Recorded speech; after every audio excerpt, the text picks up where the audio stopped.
Hi, my name is Steven Stott and I'm here with Beat Percussion, and today I would like to show you some basic playing techniques for our large conga. Alright, before we start with our basic playing techniques for our large cone drum, let's talk about how we hold the drum. There are two basic techniques. First is you can spread your legs apart, insert the drum between your knees, and clamp on.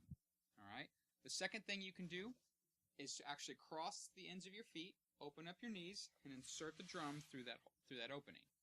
Okay. All right. Now, there are three basic. Let's start before we.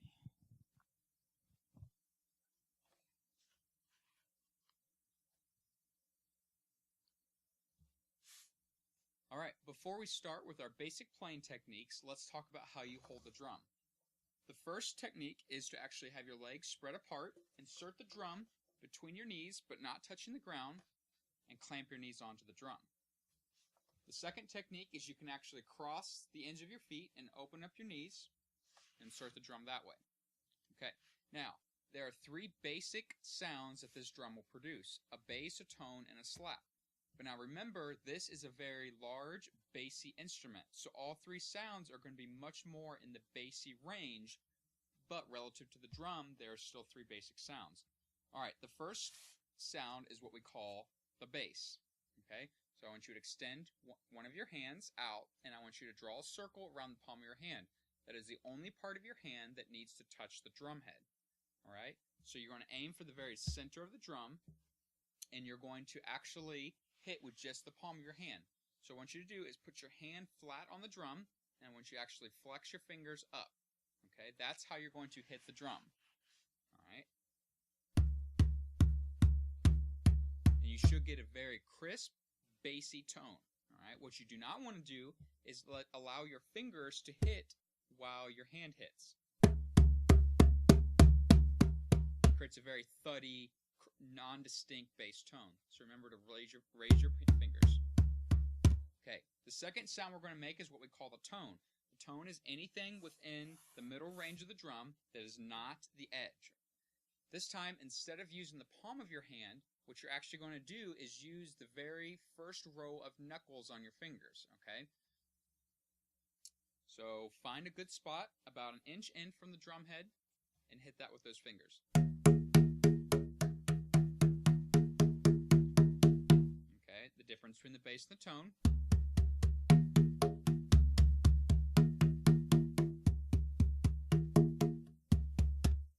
Alright, now the final sound that we're going to make is what's called the slap. The slap is anything along the outside edge. Alright, now what you're not going to do is hit the very corner, but the very top edge of the flat part of the drum. Okay, you're going to use the same technique that you used for the tone to do the slap. Okay, so remember, aim for just those first knuckles. Okay, so start on the very corner, and you'll find the edge. You hear there's not a lot of sound. Slowly come in. Right there, you found the slap. Again, you see where my knuckle is hitting. It's about an inch, half of an inch in from the corner of the drum. All right.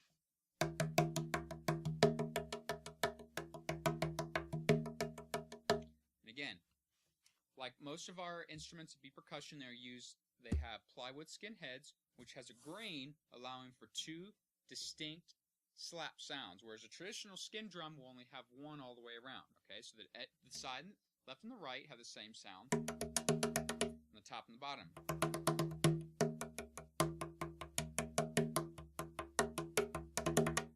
Okay, so now what I want you to do is combine with just one hand the bass tone and slap into a basic beat. Okay, so here's what we're going to do.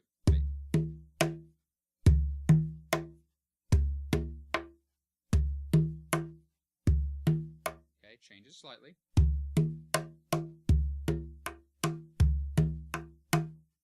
Alright, so practice each of those sounds, making sure that you're making a correct hit each time. Fingers flat on the bass, just the first row of knuckles, and the tone and the slap. Alright? Again, practice where you're hitting, because you want, especially your tone and slap, you want those to be very distinct sounds.